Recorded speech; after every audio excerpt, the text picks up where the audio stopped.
Hello, we are going live with Sandra Monterroso today. Sandra is from Guatemala. Thank you for being with us. 1 second while we log in Sandra.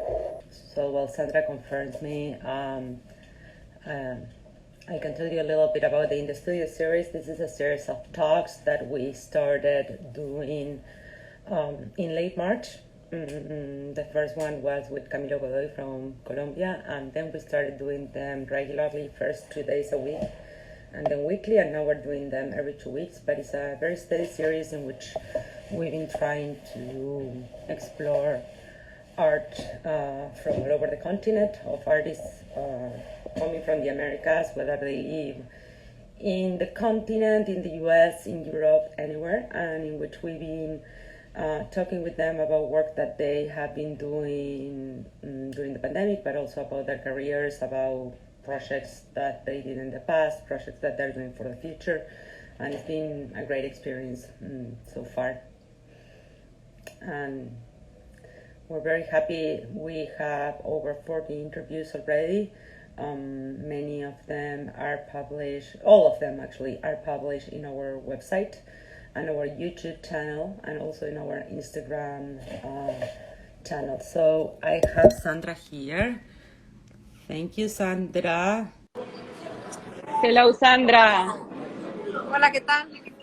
¿Cómo estás? We're gonna switch to Spanish. Sandra, gracias muchas por hablar. Sandra me acaba de explicar, está en un restaurante, una confusión con el horario, así que Sandra va a estar hablándonos desde México DF. ¿Estás bien? ¿Estás cómoda? ¿Estás bien ahí? ¿Quieres pedirte algo para tomar para poder hablar un poco más tranquila? Estoy en un restaurante y hay un poco de ruido, así que no sé si se va a escuchar. Yo creo que se escucha bien. Si quieres, si de casualidad tienes auriculares, eso puede simplificar lo del ruido, pero si no, no te preocupes. Y charlamos así, si no es problema para ti, y bueno, va a ser divertido. Si pasa el mozo, lo invitamos a que salga en live. No hay ningún problema. Bueno, démosle entonces. Démosle, muchísimas gracias. Super chic, dice Felipe. Sandra, bueno, nada, así somos en Latinoamérica, improvisados, pero cuando hacemos las cosas improvisadas nos salen mejor todavía. Así que yo le tengo fe a esta charla, va a ser de las mejorcitas, no tengo duda. Espero que sí. No, sí, además ya preparaste todas las imágenes, están espectaculares. Sandra, muchísimas gracias por estar por nosotros y por atendernos, aunque sea desde el restaurante. Me encanta, es una novedad para el ciclo además. Estamos expandiendo, tuvimos charlas desde las casas, desde los estudios. Hubo gente que habló desde los parques, así que bueno, ahora sumamos un restaurante a la lista. Bienvenido sea. Se ve bonito el lugar, tienes un buen background. Sí, por lo menos aquí tengo un espejo aquí atrás. Sí, está bien bonito. Gracias de vuelta por atendernos. Bueno, a ver, entonces, Sandra, no sé si quieres contar un poquito sobre ti y contar, bueno, en este momento estás en México, pero Sandra es de Guatemala, ¿verdad? Sí. ¿Quieres contarlo? ¿Dónde vives en Guatemala? Bueno, yo vivo entre un pueblito que está cerca de la antigua Guatemala y la ciudad de Guatemala. O sea, vivo en el pueblito que se llama Santa Lucía Milpas Altas, que está a 10 minutos de la antigua. Y mi taller está en el centro histórico de Guatemala. Ah, qué lindo. Entonces, estoy ahí. Bueno, ya en el estudio lo tengo desde hace ya 16 años allá en el centro histórico. Ah, qué bueno. Entonces, Qué bien. ¿Tú eres del pueblito este, originalmente? No soy de ahí. Vivo ahí porque, bueno, recién me mudé ahí porque está tranquilo, está como en el campo y está muy, muy rico vivir ahí, la verdad. Qué bien. Pero yo nací en Ciudad de Guatemala. Espectacular. Sí. Espectacular. Bueno, vamos a empezar a compartir un poquito sobre tu obra. Tenemos un par de slides que preparamos con ayuda de Sandra y bueno, no sé si quieres contar algo un poquito general sobre tu práctica y qué temas te interesa trabajar en general. Sí, bueno, yo esta imagen que ustedes ven ahí es una vista del solo show que acabo de tener en la Galería Sicardi en Estados Unidos, en Houston. Ajá. Y bueno, esta fue una exposición que se hizo un poco bueno, como todo lo que ha pasado este año, ¿verdad? De una manera, digamos, no improvisada, porque sí la teníamos planificada, pero Ujú. sí, digamos que al final de cuentas decidimos hacerla con Inés. Entonces, Perfecto. logramos justo logramos que los tiempos encajaran y poder enviar toda la obra Ujú, por el shipping, ¿verdad? Y llegó pues sin ninguna novedad hasta Houston y se ujú, pudieron instalar las piezas. Entonces lo que ustedes ven ahí en realidad son obras que están hechas casi todas, es obra textil, ujú, hay obra también sobre papel, que toda la base está hecha con un añil, que es este pigmento natural, ancestral, ujú, muy antiguo, digamos, dentro de la cultura, no solo guatemalteca, sino que también mexicana, digamos, de todo el sur ujú, de México, ¿verdad? Ya sabes, todos estos murales que tienen estos ujú, azules que luego ya para ponerlos, digamos, en la pared se utilizaban otras arcillas, pero la base ujú.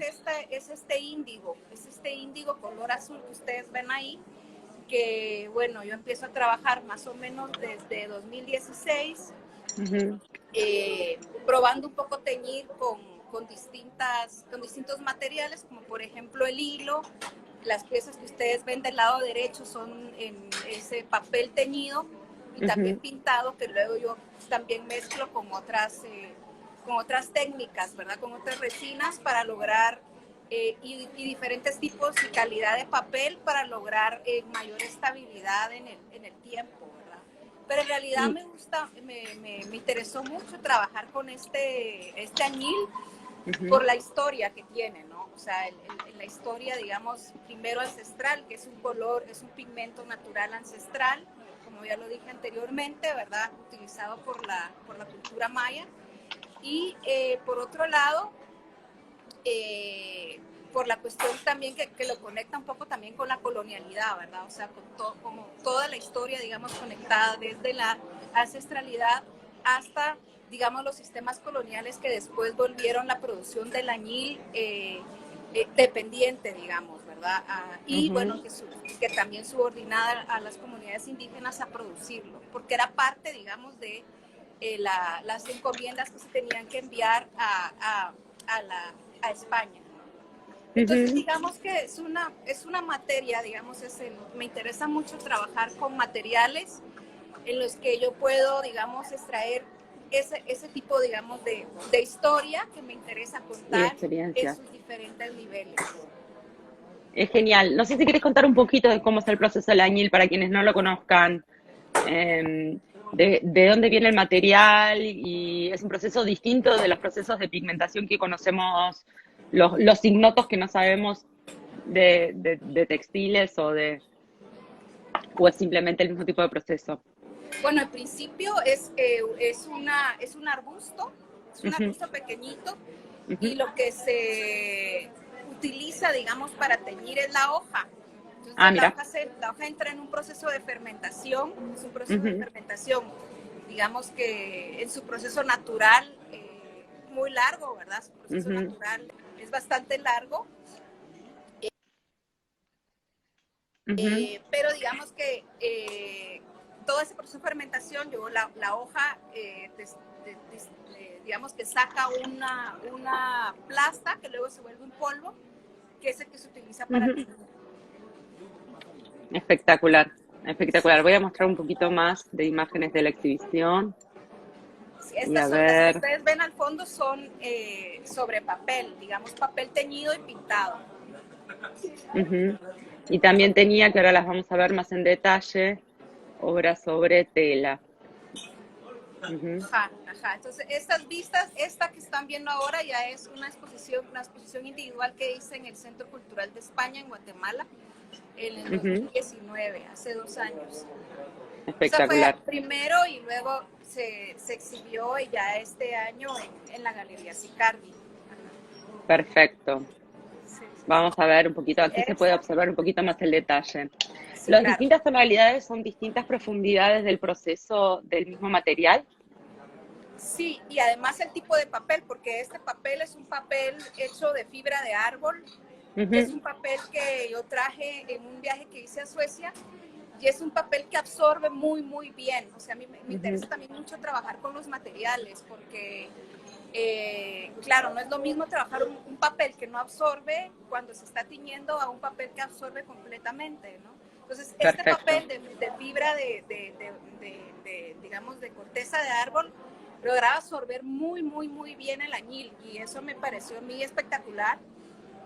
Y luego poder también utilizarlo con lo que ustedes ven en verde, es una gasa, es una telita, es una pequeña tela que también está teñida y pintada, que está sobre el papel. Y estas piezas se han mantejido precisamente porque me interesa también, digamos, desde la cuestión del papel, también llevarlo a los lenguajes del textil, ¿verdad? Entonces Total. es un papel teñido, pero que también está tejido. Sí, que además es interesante porque no solo es la inclusión de un textil como la gasa, sino también que la composición está tejida propiamente dicha, ¿no? Las tiras de papel se enlazan. Sí. Muy lindo. Es muy interesante también porque hace pensar en, digamos, en toda la iconografía. Hay muchos estudios de cómo los patrones visuales y formales de las culturas antiguas de las Américas tenían tanto énfasis sobre la idea del tejido, precisamente porque muchos de estos procesos suceden a partir del desarrollo de tejidos y no tanto la idea del cuadro, la idea del papel, que es una idea tan occidental, ¿no? De lo que es la cultura visual o de lo que es el arte. Sí. Sí, y bueno, al final de cuentas también es un juego, ¿verdad? Es un juego, y me interesa poner en choque pues esas grandes contradicciones, ¿verdad? Digamos que bueno, digamos que actualmente estamos atravesados, digamos, esa modernidad nos obliga también a atravesar todas estas cuestiones. Bueno, yo tengo una formación, digamos, de diseñadora, pero también tengo una formación como artista, que al mismo tiempo también es una formación occidental. Totalmente. Entonces, claro, la cuestión es entrar en ese conflicto y en esa contradicción, ¿no? Absolutamente. Sí, Okay. bueno, yo tengo una formación en diseño, soy diseñadora gráfica. Luego estudié una maestría en diseño acá en México, pero en Puebla. Y luego, pues recién este año me doctoré, tengo un doctorado en filosofía, en la práctica artística. Ah, qué bueno. Y bueno, ¿En dónde la estudiaste, el doctorado? El doctorado en la Academia de Arte de Viena. Viví qué 2 bueno. años en Viena, hace 2 años justamente. Y bueno, ha sido, digamos, que una formación bastante larga, digamos, en términos de esta formación, digamos, no solo a nivel, digamos, de lo material y a nivel de la forma, sino que también a nivel filosófico, que me interesa mucho, ¿verdad? Muy interesante. Bueno, y aquí tenemos una serie de objetos también. No sé si quieres contar un poquito de estos tejidos. Bueno, en este caso, esta pieza se llama Vida, y también es hilo que está teñido con añil, pero los objetos que ustedes ven arriba, que son estas figuritas de colores, se llaman tocoyales, y son parte de la indumentaria también de mujeres mayas, pero del área Ixil de Guatemala. Entonces, en el caso, digamos, específico de esta pieza, también es una obra, digamos, que está atravesada un poco por la historia de la vida de las mujeres, ¿no? Son mujeres que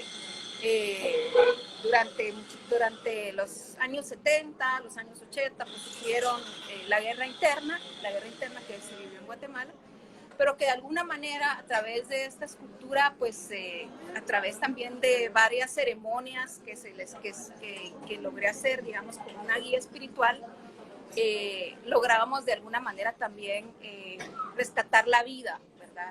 Que a través, digamos, de la espiritualidad y de todos estos términos, que ahora podemos decir terminología, digamos, ancestral, pero que es parte de la vida, digamos, de la cotidianidad en la cultura, digamos, maya, es precisamente volver a la vida, ¿verdad? Y la muerte que digamos, como bien sabemos, ¿verdad? En muchas comunidades, pues tiene también otros significados, ¿verdad? En este caso, mujeres que, bueno, fallecieron durante la guerra, y de alguna forma, pues resignificarlos a través del arte, ¿no? Y por eso la pieza se llama Vida. Perfecto. Son súper bonitas y súper súper fuertes a la vez, ¿no? Sobre todo una vez que sabemos esa referencia que tienen detrás. Hay Bueno, unas que tienen esas partes, digamos, como más fuerte, que es, por ejemplo, esta pieza, ¿verdad? Que tiene, que de hecho es una pieza que, esta es una obra, pero la relación con las historias de ellas, de las mujeres, la sigo trabajando, digamos, es un proyecto en proceso, ¿verdad? Que todavía va a tener otras fases, digamos, que ya están conectadas muchísimo más a contar la historia. excelente, excelente. Bueno, y a ver, podemos ver, si quieres contar un poquito sobre esta. Estoy preparando el Este, video aquí. esta es una performance que hice también en el Centro Cultural de España, en Guatemala, pero anteriormente también la había hecho acá en Ciudad de México, en el Museo de Exteresa. Y entonces, esta es una pieza, si ustedes ven que hay una tela que cae en el fondo, ¿verdad? Que es una tela, está hecho de, la verdad es una instalación performance, ¿verdad? Porque toda la pieza está hecha de 53 huipiles blancos, que son esta tela delgadita que se teje en telar de cintura del norte de Guatemala, que yo teñí en mi taller y que luego ensamblamos para crear, en realidad es una pieza que mide 17 metros, es altísima. Wow. Aquí está un poquito más baja porque llegamos a la altura del espacio de la galería, ¿no? Pero la idea era también, mi idea también era como hacer un huipil gigante, ¿verdad? Porque yo lo tengo puesto, digamos, es como este más o menos. Yo lo tengo puesto y con este huipil enorme, digamos, puesto, creo al mismo tiempo una especie como de cascada, ¿no? Que viene de... ¿Quieres contar un poquito qué es el huipil? El huipil es una prenda tradicional, ¿verdad? Es una prenda tradicional, ajá, de la indumentaria, digamos. Que de hecho todavía se usa, ¿verdad? Actualmente se utiliza en las comunidades, no solamente en Guatemala, como decía, también en el sur de México, ¿verdad? Y bueno, en Latinoamérica pues hay comunidades indígenas que todavía se utiliza en el día a día la indumentaria tradicional. En este caso, bueno, a mí lo que me interesa también es cómo llevar todos estos lenguajes ancestrales a lenguajes también contemporáneos, ¿verdad? O sea, cómo la cultura contemporánea también puede, digamos, absorber toda esta iconografía y estos lenguajes. A ver, vamos a pasar a la siguiente.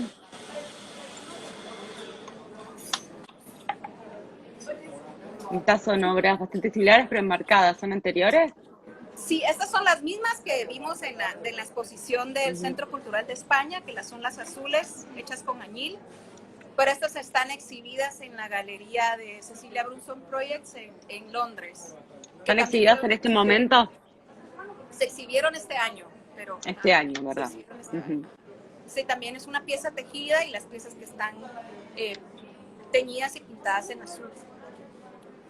Qué belleza. Es muy interesante, además, es algo que hablamos por teléfono cuando conversamos la primera vez, pero la buena suerte de haber podido tener otros shows en un año tan difícil, ¿no?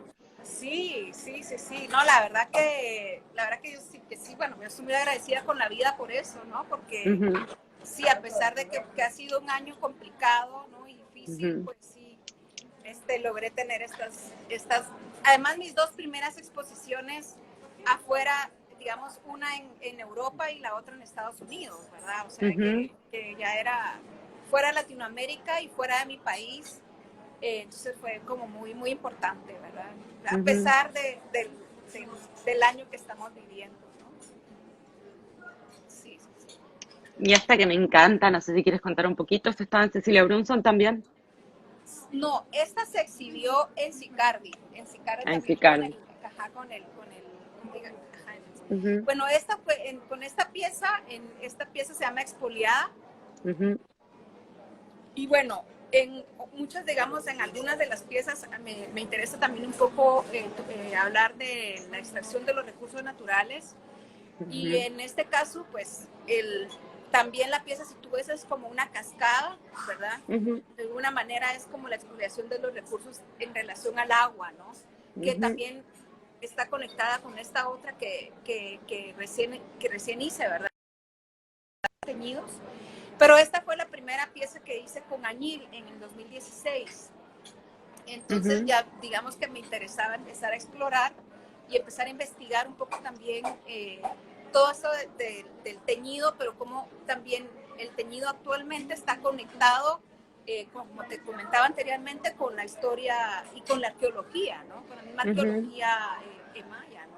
Entonces esta pieza tiene un video que no lo vamos a mostrar ahorita, pero te digo que está conectada con un ritual en donde yo estoy con incienso y con humo, con mucho humo, digamos, invocando a uno de los dioses que es Chak, ¿verdad? De la lluvia y del agua, que de hecho, digamos que no así, pero de alguna manera sí se hacían rituales con pom y con inciensos cuando se estaba tiñendo, cuando se estaba trabajando con el añil, según algunas investigaciones arqueológicas que yo pude encontrar. Entonces, bueno, pensar cómo traer esto a la contemporaneidad, pues bueno, tenía que ser a partir de este hilo teñido, ¿verdad? De este proceso de teñir que bueno, que para mí ha sido muy importante en los últimos años. Espectacular, es súper bonita. Bueno, y a ver, tenemos la próxima obra que para esta sí tenemos un video para compartir, pero no sé si quieres contar un poquitito sobre ella y yo voy a poner el video de fondo mientras tanto. Bueno, esta pieza se llama La otra línea histórica, Cara o Cruz, y está conectada a este video que vamos a ver ahorita, que se llama La devolución del penacho de Bukut Kish, y es una pieza que yo empecé o sea, que digamos que pensé o realicé en Viena cuando estaba viviendo allá, a raíz de ver este penacho de Moctezuma en el Museo de Arqueología de Antropología de Viena, y de observar, ¿no? Esta pieza enorme dentro de un cubo transparente como el que, digamos, de alguna manera vemos en la imagen, ¿no? Entonces, después de haber visto este penacho de hecho de plumas de quetzal, con monedas, digamos, doradas, etcétera, yo soñé con que yo estaba justo así, ¿no? Metida en un espacio con muchas plumas adentro, ¿no? Dije, esto tiene que ser, cuando me desperté, tiene que ser una pieza en video, ¿no? La dibujé, me levanté, la dibujé, la pensé, la escribí, ¿no? Y bueno, cuando regresé a Guatemala, pues filmé la pieza, ¿no? Y es un video performance en donde, si ustedes vieron, hay un momento en donde esta mujer, que bueno, soy yo, se hace con todas estas plumas un penacho, ¿no? En la cabeza. A ver, voy a mostrar el penacho original, para que la gente tenga la referencia. Y acá está como está exhibido en una caja de acrílico. Sí. Sí, claro. Y también es muy interesante porque en tu performance reconectas el penacho, no solo su forma original, sino su función en relación a un cuerpo, ¿verdad? Exacto, sí. Sí, y el objeto, ¿verdad? Estar metida dentro de este objeto transparente también es ese cuestionamiento, ¿verdad? Sí. De todo, bueno, al final de cuentas, todos estos objetos que pasan a ser parte de estos grandes museos y que pasan a estar exhibidos en estos espacios transparentes, ¿no? Pero que al mismo tiempo está en vida, en la performance es un cuerpo en vida, ¿no? Que está de alguna manera también invocando, ¿no? Y esta pieza que nos habías mostrado antes está relacionada, obviamente, pero digamos que no es exactamente la misma, ¿verdad? Es también una obra con plumaria que hiciste. Sí, no ¿Era parte es la del misma mismo pieza, show? pero digamos que está conectada porque la hice muchísimo después de haber hecho el video y pensando también en hacer pequeños penachos, ¿verdad? Esto es una pieza que tiene, bueno, el proyecto en realidad son 13 ediciones, y el proyecto son 260 penachos pequeñitos hechos de, como ustedes ven ahí, de textil. El que ven abajo es un textil teñido en achiote, con achiote, que es este otro pigmento que tiene que ver con los rojos, ¿verdad? Que son dos colores súper importantes en la historia de la arqueología y de la antropología maya, digamos, es el azul y el rojo. No son los únicos, pero son los que a mí me ha interesado explorar de alguna manera. Y entonces el rojo, que se ve aquí más como un ocre, digamos. Luego están las plumas, que son estas plumas negras. Y luego las monedas, que acá no se ve, pero digamos como vieron el penacho, tenían estas piececitas doradas, ¿verdad? Que bueno, originalmente son de oro. Pero yo dije, bueno, ¿cómo voy a hacer para hacer estas, al principio hice unos botones forrados de lámina de oro, pero luego me recordé que yo tenía estas monedas también coleccionadas, ¿verdad? Hacía muchos años.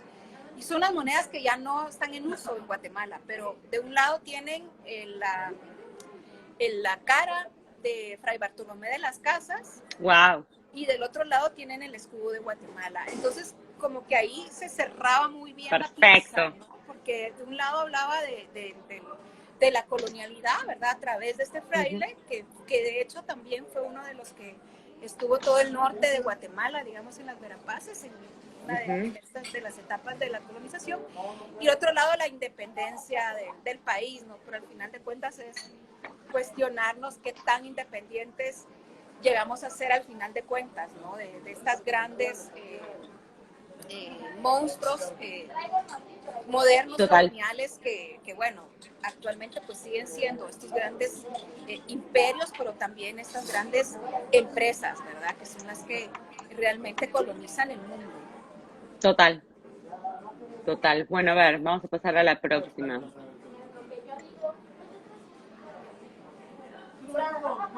Aquí tenemos una y puedo pasar a la siguiente para que se vea un poquito más en close-up. No sé si quieres contar. Estas son las columnas. Esta es columna vertebral roja, la que vieron anterior, roja y amarilla. Y este es un proyecto que inicia en 2012. También es un proyecto que sigue en proceso porque no lo he terminado. Estas las hice en el 2017, pero es un proyecto de 6 columnas. Entonces, cuando hice la primera propuesta era en realidad un préstamo, donde yo iba digamos, a las Verapaces, a la casa de mi familia, ¿no? A primas, tías, y lograba quedarme con ellas durante una semana o 2 y negociar que me prestaran sus faldas, ¿no? Estas que ustedes ven son faldas enrolladas, de textil hecho pero con telar de piel. Y al final, para conseguir crear esta escultura en la que necesitaba casi 100 faldas. Entonces la primera pieza fue así, fue realmente un préstamo negociado, ¿no? entre varias mujeres para construir pues fue una pieza muy vivencial, ¿no? O sea, una escultura, digamos, muy vivencial en ese sentido, porque yo tuve que devolver las faldas. Pero luego la pieza me la piden para exponerla, que es la siguiente imagen, para exponerla en el Museo de Antioquía. Y yo dije, bueno, ¿cómo voy a seguir manejando también? No sé. Esta no. Perdón. Entonces yo dije, ¿cómo voy a hacer para seguir, digamos, manteniendo el mismo concepto de la pieza, ¿no? Entonces seguí también negociando con ellas mismas, que de todas maneras se dedican a comercialización del textil, etcétera, pues ya la compra de los textiles para crear las piezas. Entonces son seis columnas que todavía, te digo, no las he terminado de producir, pero siguen en proceso. La vista que ustedes ven acá es en la Trienal de Sorocaba, en Brasil, donde estuvieron expuestas estas piezas. Espectacular. Y bueno, ahora la roja, que es parte de la colección del Reina Sofía, y estuvo expuesta el año pasado en el Pompidou, en París. Qué lindo, qué lindo. Sí, ha viajado ya esta, ya. Muy bonita, es muy espectacular. Gracias. Y sobre todo está en rojo, ¿no? Que la roja es súper... Muy poderosa, y es muy impresionante ver como esta circulación de los pigmentos de la que estabas hablando. Esta idea de estos, digamos, de esta cierta unidad entre las distintas telas, ¿no? Sí, sí, Nada. sí, sí, sí, claro, bueno, aunque estos textiles no están teñidos con pigmentos naturales, Ujú, porque bueno, eso es un textil porque es para la falda, digamos, un textil más largo, aquí ujú, está enrollado, porque así es como ujú. se utiliza para guardarlo en el armario, Genial. pero, pero si tú lo extiendes, solo una tela mide como 3 metros cada tela, Wow, increíble, extendida. qué belleza. Ajá, sí, sí, sí. Bueno, y esta.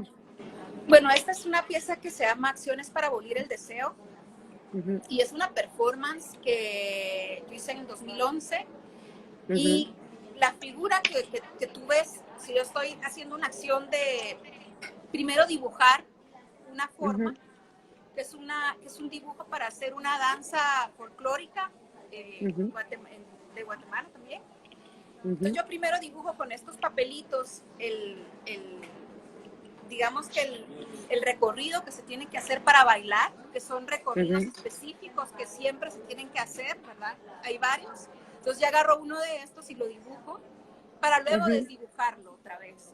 Entonces estoy haciendo la acción de volverlos a pintar y desdibujar esta línea, ¿no? Que yo ujú, había dibujado hasta que todos los pedacitos de papel quedan completamente pintados, ¿no? Son también 260 y el número es muy importante para mí porque también son 260 días del calendario sagrado, del ujú. calendario ¿Son lunar, estos mismos? que son esos. Ajá.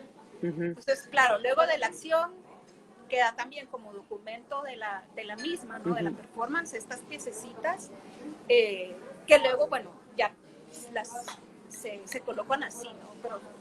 Pero viste, o sea, esta es otra, por ejemplo, estas ujú, acciones para abolir el deseo amarillo, y ahí sí tú ujú. puedes ver el El dibujo, recorrido, el recorrido, ajá. Que este es el otro, recorrido. el negro ¿Y la simple. danza la haces o simplemente haces el trazo? No, yo solo hago el trazo, ajá. Ah, qué lindo.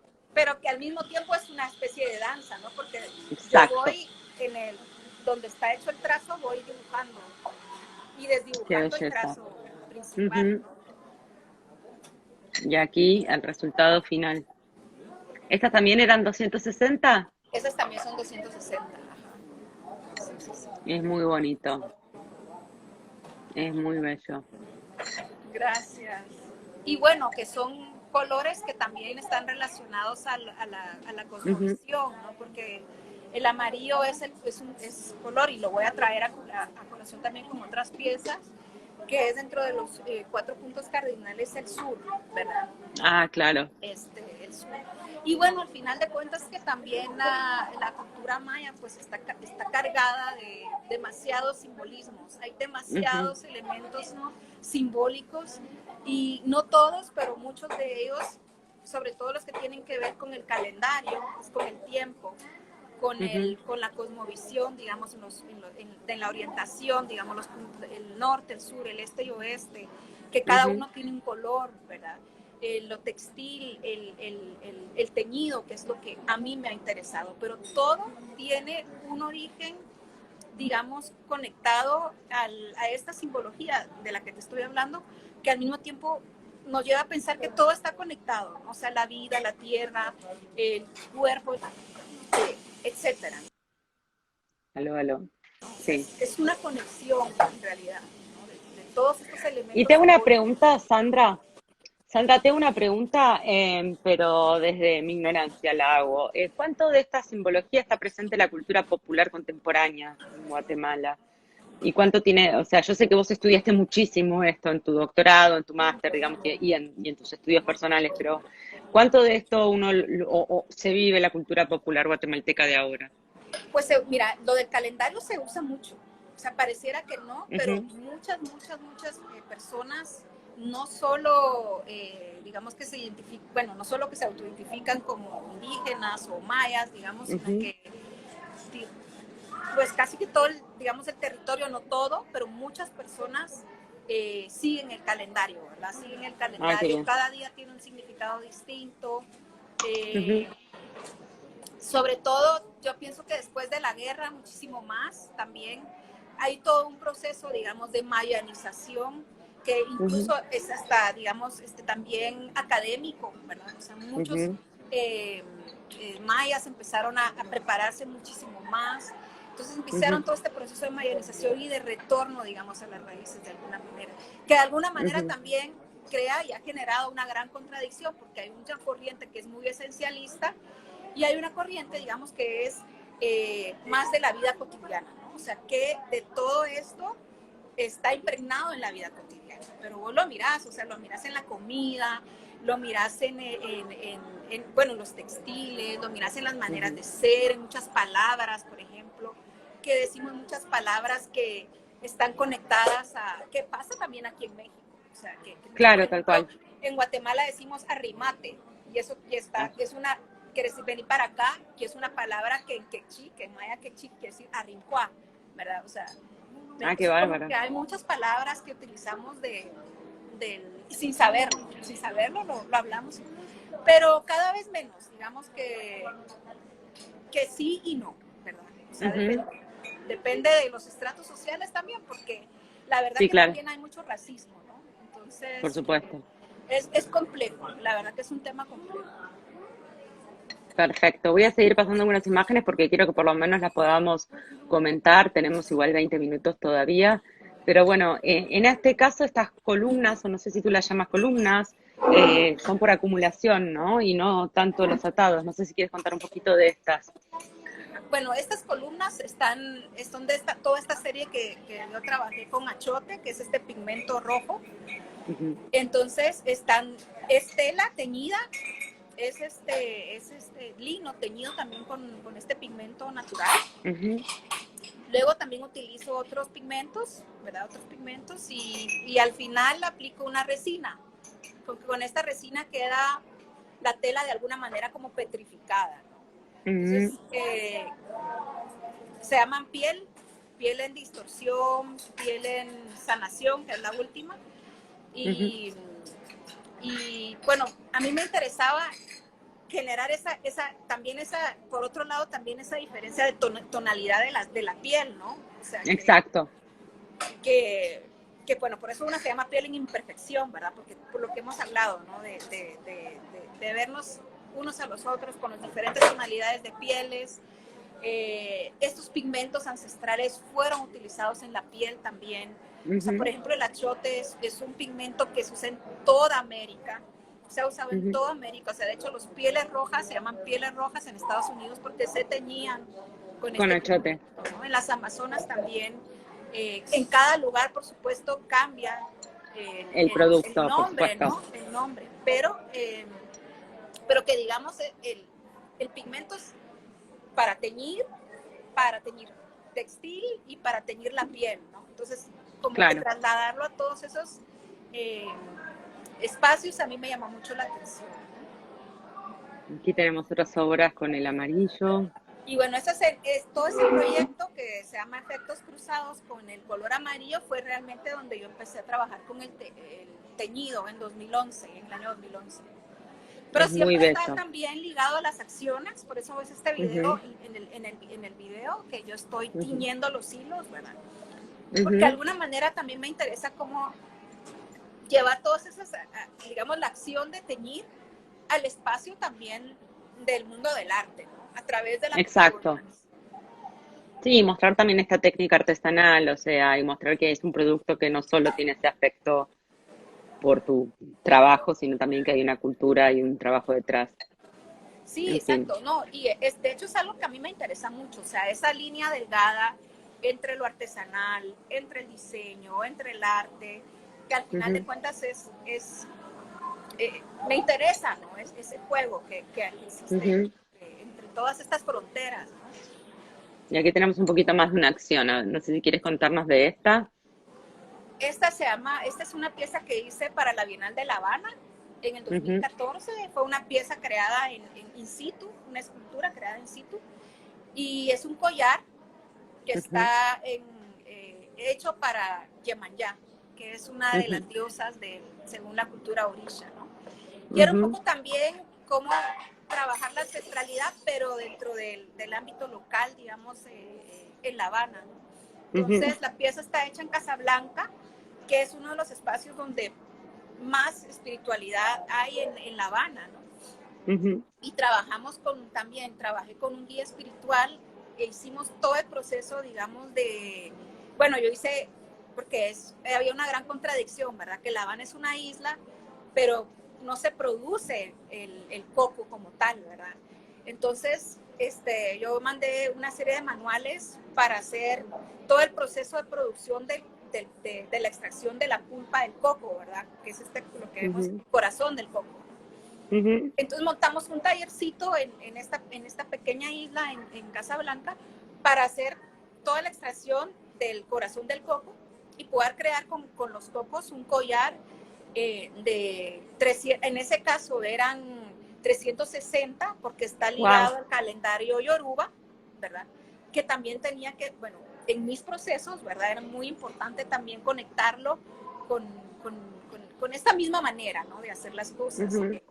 Que al final de cuentas para mí es muy importante, ¿no? O sea, la ancestralidad, pero en este caso Yoruba, en este caso, bueno, cubana, de alguna manera, ¿verdad? Y al final, como la pieza se llama Ofrenda para Yemanyá, estuvo expuesta durante un mes y al final la gente de la comunidad cargó el collar y lo ofrendó al mar. ¡Qué belleza! ¡Qué belleza! ¿Y esta?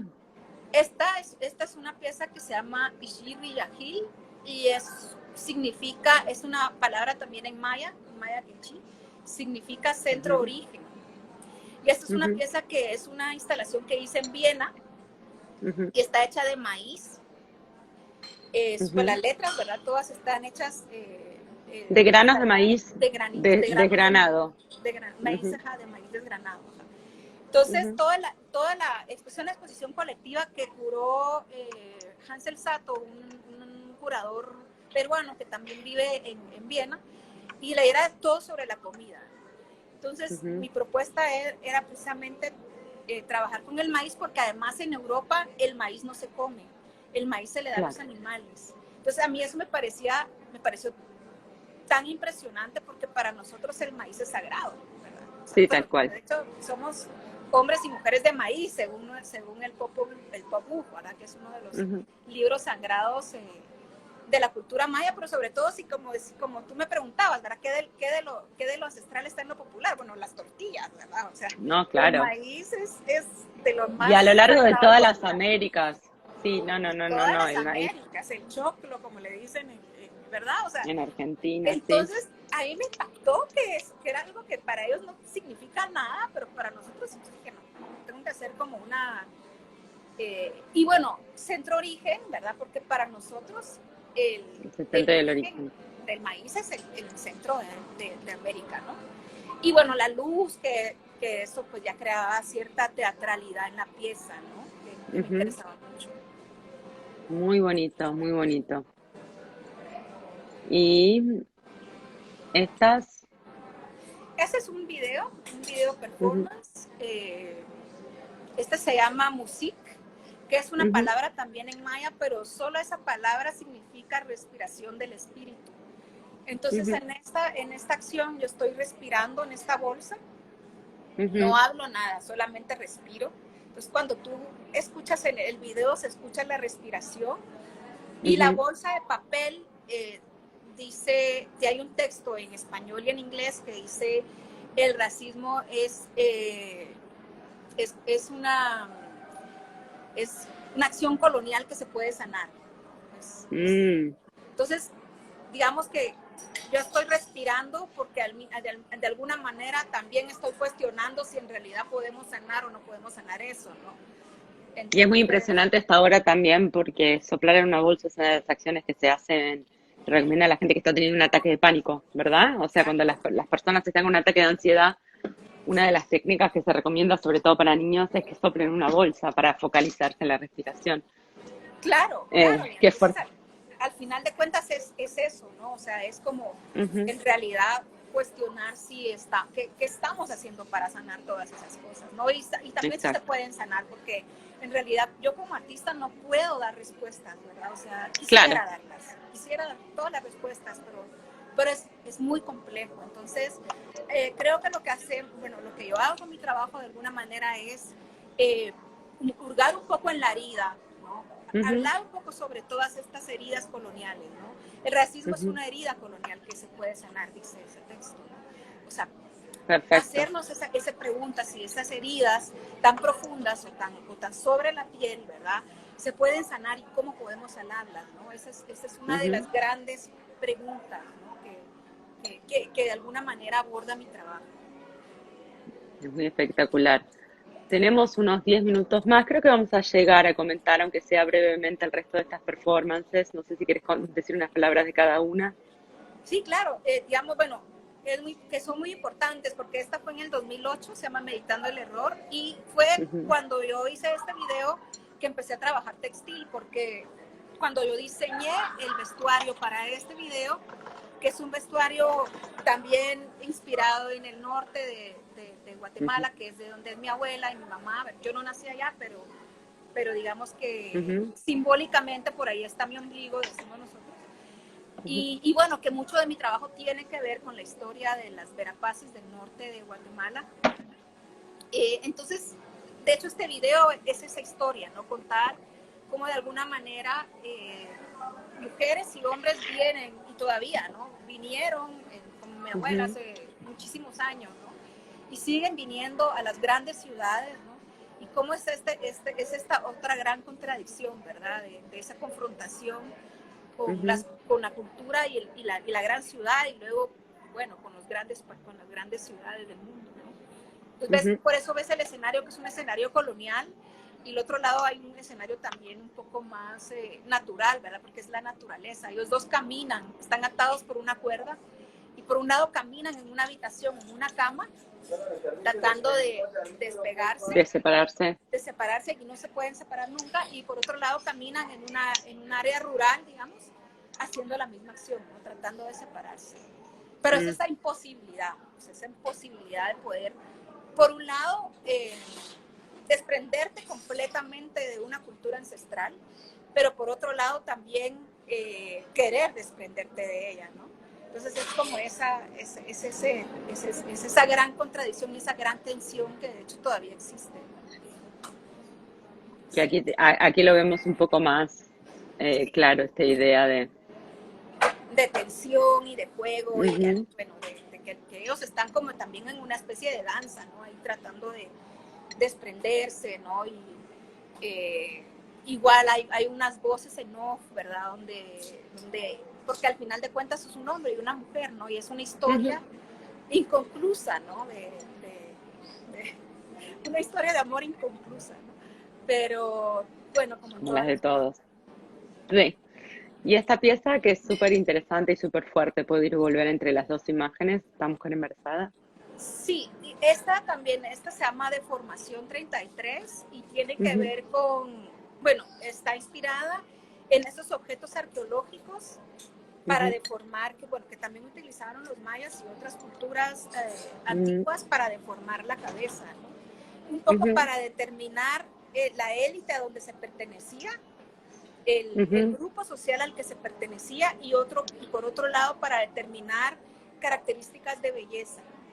ujú. Entonces, bueno, yo lo traía a colación con una mujer embarazada, que además es muchísimo, muy fuerte, ¿verdad? Porque Muy pues, fuerte. una mujer embarazada, cuando está en gestación, también sufre un proceso de deformación, ¿no?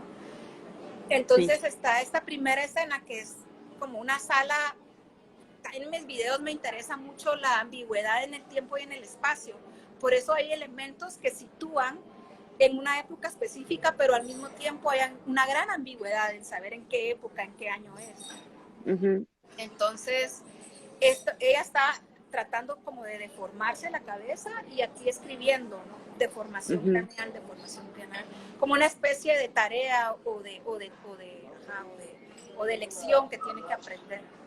Y también la cuestión de que esté embarazada la performer es bastante interesante porque no solo, o sea, por un lado el embarazo deforma su cuerpo, si queremos llamar, ¿no? Digo, bajo los criterios de qué debe ser un cuerpo, pero a la vez está formando un cuerpo dentro, ¿no? hay un cuerpo que está siendo formado, un cráneo que está siendo formado y que está tomando una forma en la contención que ofrece el útero, ¿no? Entonces es como muy interesante, casi que se genera la misma tensión que veíamos antes en esta obra, pero entre estos cuerpos siendo adoctrinados por la forma, ¿no? De distintas maneras, o sea, para el bien y para el mal, digamos, ¿no? Si es que podemos llamar mal a estas costumbres, que no es que estén mal, son costumbres. Pero Claro, hay una claro. tensión muy interesante. Ujú. Sí, claro, y cómo al final de cuentas, sin que estos objetos estén ahí, seguimos predeterminando muchas maneras de estereotipar a las personas y a las mujeres, ¿no? Total, total. Y aquí tenemos Y esta otra pieza esta es una y pieza tenemos un ratito que se más. llama Culpa, y es una Ujú, acción en donde yo estoy destruyendo ollas de barro. ujú, Entonces yo destruyo muchísimas ollas de barro hasta que quedan hechas casi polvo, ¿no? ujú, Y está basada, por un lado, también en un ritual que se hace también en las ujú, verapaces para sanar y llamar al espíritu. Entonces, cuando uno, ujú. digamos, tiene una tristeza muy grande, por decirlo así, o una enfermedad o algo, pues tiene que hacer este ritual, ¿no? Quebrar una olla, llorar y llamar al espíritu, ¿verdad? Que es un espíritu Mm, que se va a las montañas. qué fuerte, Sí, qué entonces bonito. eso, o sea, el video lo ves, es como un sonido así de donde se está rompiendo donde está rompiendo la olla, y además es como una liberación también de esta mujer, ¿no? Pero Ujú. está basada en este ritual. ¿Y la performance en este caso eres tú o también es performance delegada? No soy yo, esto soy yo. Casi todo soy yo en los Ujú, performances. Soy otra yo, es otra tú. Son otras yo y otras mujeres. ujú.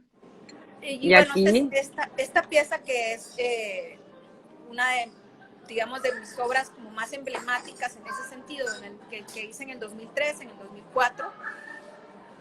Y en esta obra yo estoy realizando todo el proceso, digamos, de demolición del maíz, pero con la boca, que de hecho, ujú, bueno, la boca pues es uno de las primeras máquinas que tiene también el cuerpo humano para demoler, ¿no?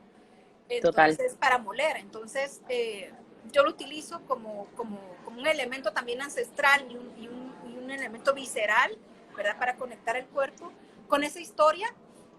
Y bueno, digamos, esta mujer está hablando también en maya mientras está, digamos, no comiendo, sino que moliendo el maíz para Moliendo. luego hacer todo el proceso de hacer las tortillas.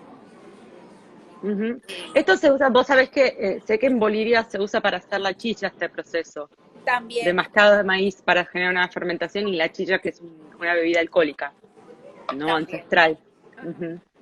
Sí, claro, Nada, es ahora muy no se hacen interesante. así las tortillas, pues, pero era como pues, una provocación, digamos, No, bueno, me parece que no solo es una provocación, sino también es un recordatorio de cómo cambian las normas sociales respecto de la producción de las cosas. Mira, creo que vamos a tener tiempo de ver esta obra y ya nos va a llegar el alerta, pero creo que llegamos a ver todas, estoy muy contenta, pero esta obra me parece importante, en particular, no sé si quieres decir un par de palabras sobre ella, sobre todo por su locación. Sí, Ujú, claro. Esta es una performance que yo hice ujú, en el 2008 también en Guatemala. Se llama Rococ Atin, que significa, es una palabra también en maya bueno, que yo diseñé y realicé en sal, ¿verdad? ujú, Estas piezas están hechas en sal en frente de la Corte Suprema de Justicia en Guatemala. ujú, Y era un poco como para hacer un llamado de atención hacia todos estos casos que quedaban en esa época y que todavía queda sin resolver porque muchas personas no tienen traductores en sus comunidades para poder resolverles sus casos, ¿no? ujú, De hecho, fue hasta muchísimo después, en el 2014, que se crea el primer juicio por genocidio. Ya se hace una traducción simultánea en la Corte Suprema de Justicia en ujú, en el idioma Ixil, en el idioma maya, ¿no? ujú, Entonces, pero bueno, eso había sido 8 años antes, ¿no? O sea, 8 años antes era un poco también un ritual para también hacer ese llamado, ¿no? Para hacer ese llamado ujú, de la sal que tiene que ver con la sanación también, ¿verdad? O sea, muchos rituales de sanación se utiliza la sal. Entonces, ujú, bueno, yo voy como como recorriendo en cada letra con este suero, ¿verdad? Que también ahí entra esa otra gran contradicción, ¿verdad? Al final de cuentas, ¿qué es sanar y desde dónde estamos sanando? El choque entre lo occidental, lo ancestral, lo moderno, la modernidad y, bueno, lo que recién se llama decolonialidad, ¿no? Pero Aló, aló. Estamos teniendo un problemita de conexión. Bueno, tenemos un momentito más, pero me parece que es muy interesante a ver si la volvemos a recuperar a Sandra, pero de cualquier manera ya estábamos por terminar la charla y me parece que es muy interesante lo que recorrimos, que aparecen elementos claves como, bueno, la cultura maya, que ella invoca a partir de distintas técnicas y también de conceptos, palabras, pero también en su relación con lo contemporáneo, ¿verdad? Como en esta pieza que está hablando de la idea de cómo sanar frente al Palacio de Justicia y donde la performance se combina también con la idea del proceso del textil y con la idea del proceso de un montón de técnicas centrales, así que nada, súper interesante este recorrido. Lamento muchísimo que hayamos perdido a Sandra en este momento. Probablemente, pobre, nos estaba, como ustedes, para los que estuvieron viendo la charla completa, Sandra estaba hablando desde un restaurante porque hubo una confusión con el horario. Pero eh, tuvimos la suerte de que pudimos hablar con ella bastante. Muchísimas gracias a ustedes también por haber estado y bueno, queda grabada nuestra charla y los esperamos dentro de 2 semanas sin de estudio por este mismo canal aquí en Instagram con más artistas. Muchísimas gracias a Sandra. Quiero agradecer a Cecilia Brunson por haberme conectado con Sandra y espero que puedan ver su obra en internet, en su página web y en la web de Cecilia Brunson Projects y de Sicardi, donde recientemente tuvo exhibiciones.